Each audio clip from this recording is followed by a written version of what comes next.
I will say this though, the thing about the video that actually made me very, very happy was the fact that Contrapoints, and why am I doing the Donald Trump thing?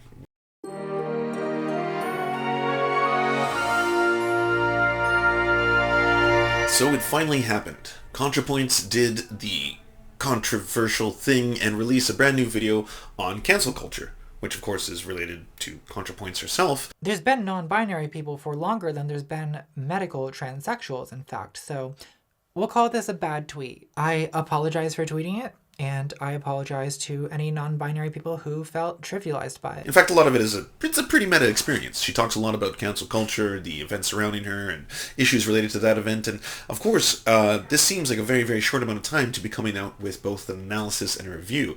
After all, most of what happens on LeftTube or BreadTube, we are usually criticized for the fact that we don't release the same amount of schlock as, say, your Tim Pools and your Ben Shapiro's, because they release stuff daily with very little research. It's basically just the camera turns on and they speak and the wordy words come out of their mouths and all that kind of stuff. And of course, it's probably not something that someone like myself, being a cishet, should be criticizing for. I mean, there's a lot of criticism that could be levied against someone like myself for perhaps, there's layers within layers here going on. So I'm going to say this.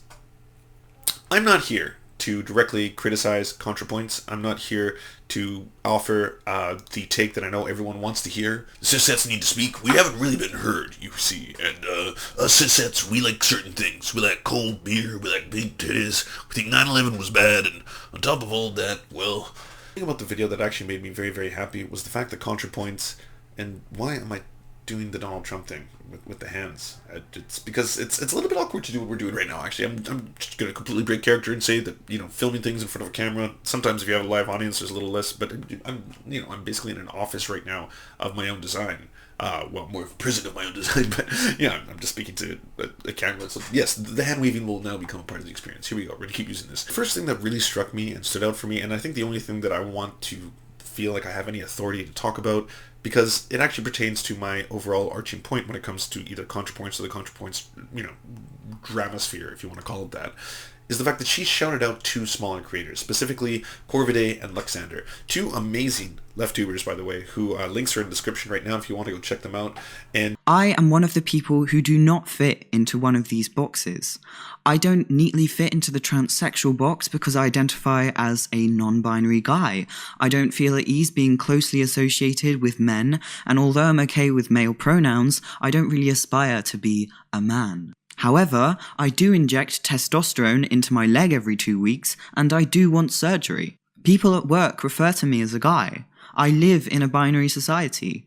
What does that make me? People like Buck Angel build an exclusionary wall around their own transsexual experience in order to prove that they are different. Or cissets, like myself, members of the cis community, we've been waiting for the chance where we were allowed to, I guess, re-embrace ContraPoints in our life. And we're holding the fort. We're like, please let us enjoy her again. Please let us enjoy ContraPoints. We love ContraPoints so much.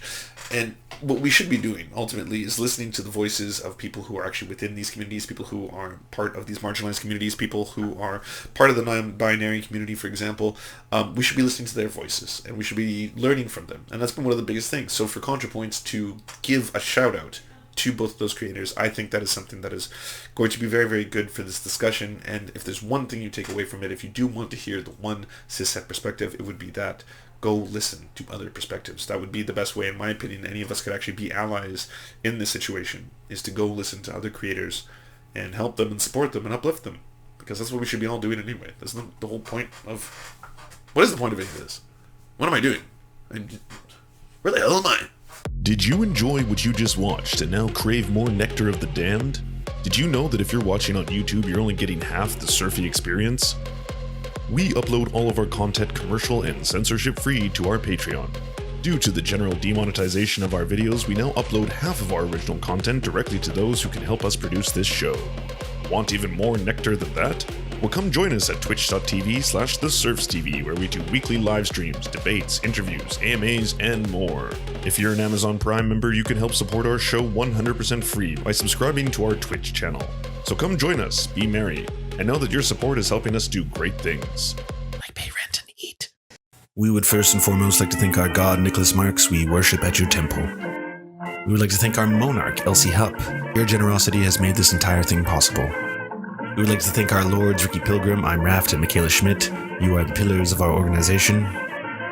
To our Knights of the Surf Table, Paul Parfit, Daniel Kahn, Fair Tahan, Clement Chutzkoff, Schizosaurus, Josh Mickelson, Dr. Zayas, Cooper Pilot, Andre Lynn Epperly, Dylan Bith, Terry, Todd Buckingham, Jed Lewis, Todd Lajeunesse.